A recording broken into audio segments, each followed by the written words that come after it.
Hello, the Pioneer viewers. As you know, our agenda is the Russia-Ukraine war, and while the war continues in full violence on the front, incredible developments are taking place.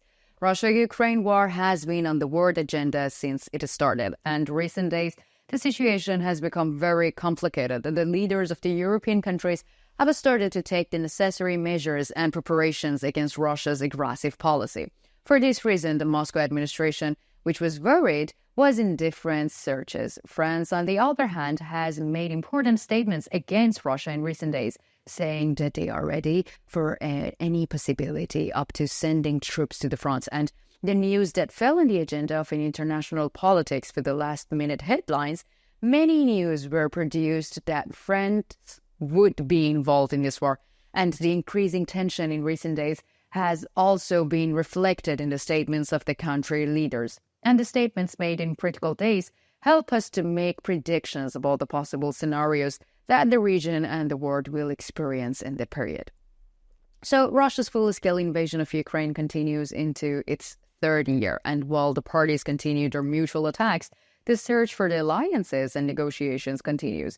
Since the beginning of the war, Ukrainian authorities have been in close relations with the US and European countries, and Russia, on the other hand, has been ostracized by many countries due to the embargoes and sanctions. Russia has been able to maintain relations with Eastern Bloc countries such as China and Iran, but has not found the support it expected from those countries either. In recent days, France's harsh outbursts against Russia have caused panic in Moscow, and the possibility of the collective attacks by the European countries against Russia may be the last thing the Kremlin would want. While the war continues on the front line, Russia, which does not want to show any sign of weaknesses, continues its harsh statements. And another important development in recent days has been on behalf of Ukraine. After the latest statements, it was revealed that another giant support will be transferred to the Ukrainian army. So now if you're ready, let's examine the latest developments together.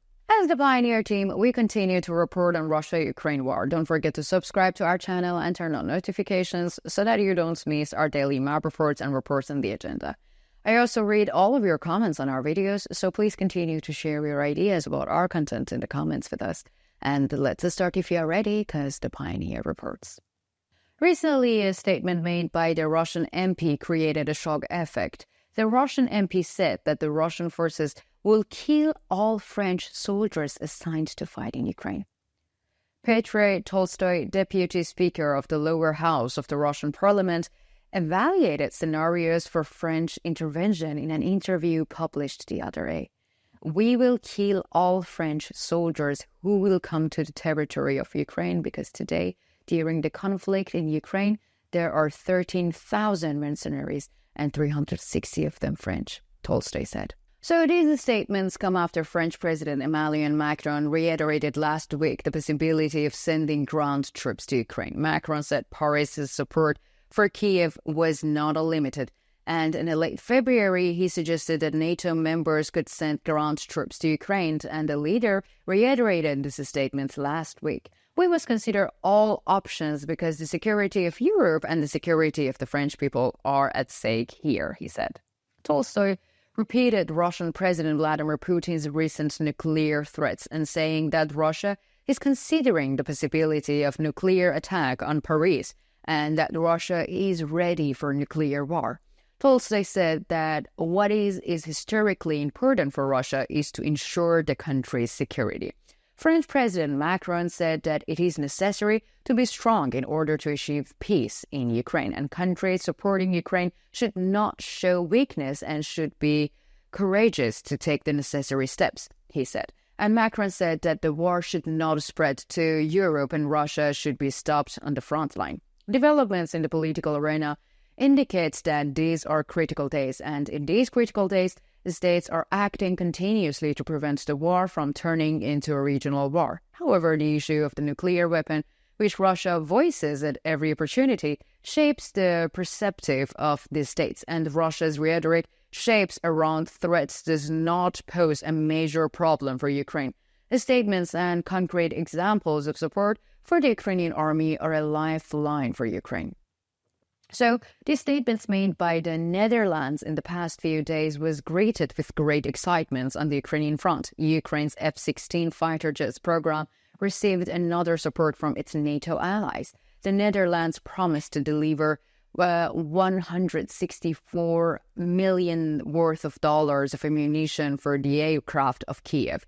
And Dutch Defense Minister of Kastje, Olegan, said that in a post on his social media account that the other day that they will fund towards producing air-to-ground missiles that can be fired from F-16s, and an additional $218.7 million has been secured by the Netherlands to produce intelligence, surveillance, and reconnaissance drones for Kiev. It was stated that the sub-sidelines announced by the Netherlands are very important resources for the Ukrainian army. The announcement by the Dutch Defense Minister Ollengren follows a 2-day trip to Kiev to meet with Ukrainian President Vladimir Zelensky, who thanked the Dutch government for its continued support throughout Ukraine's war against Russia. Alongside Denmark, the Netherlands have played a leading role in providing Western-made fighter jets to the Ukrainian military. So we're grateful to the Dutch government, led by the Prime Minister, Parliament and society, for all the support and important decisions for Ukraine, Zelensky said in a press release after the talks. Belgium, Denmark and the Netherlands and Norway have pledged to provide Ukraine's armed forces with F-16s, and several other NATO members, including the United States, have supported the Kiev's attempts to train its pilots on modern aircraft. As a result of the support packages and trading, the Ukrainian military continues to work towards building a strong and modernized country. Bigger plans are expected to be on the agenda in the coming days. So, how do you interpret the tensions between Russia and France, and what do you think could be the consequences of France's moves? And what do you think about the new support packages for the Ukrainian army? And who do you think will be disadvantaged as the war drags on? So as you know that I really care about your opinion, so please share it with me.